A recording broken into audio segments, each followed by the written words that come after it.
आज बात उस भौगोलिक हकीकत की जो राजनीति और रणनीति दोनों को बदल रही है। बांग्लादेश के सैन्य सलाहकार के एक बयान के बाद भारत ने जो जवाब दिया वो सिर्फ रणनीतिक नहीं, ऐतिहासिक भी है। पूर्वोत्तर भारत देश का वह हिस्सा है जो सांस्कृतिक रूप से समृद्ध है लेकिन भौगोलिक रूप से बाकी देशों से कटा हुआ है।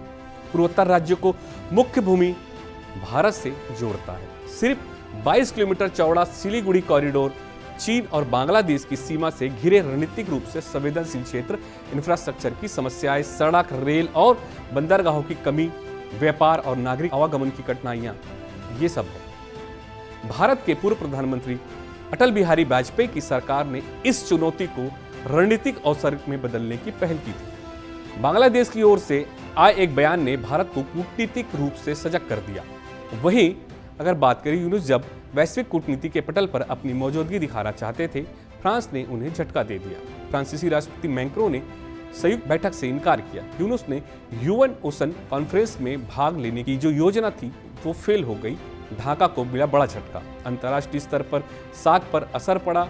यूनुस की पुरानी वैश्विक सक्रियता इस इनकार को अंतर्राष्ट्रीय स्तर पर कैसे देखा जा रहा देखते। भारत केवल प्रतिक्रिया ही नहीं कर रहा है, वह वैकल्पिक संपर्क बनाकर रणनीति का एक नया अध्याय लिख रहा है। सितवे पोर्ट, कालादान सड़क मार्ग, स्वतंत्र और सुरक्षित ट्रांजिट, बांग्लादेश पर निर्भरता कम होगी। पूर्वोत्तर राज्यों में निवेश और सुरक्षा में मजबूती, पूर्वोत्तर में व्यापार, रक्षा और पर्यटन की संभावना बढ़ेगी। म्यांमार में भारत का कूटनीतिक दबाव चीन के बेल्ट एंड रोड इनिशिएटिव पर जवाब भी है।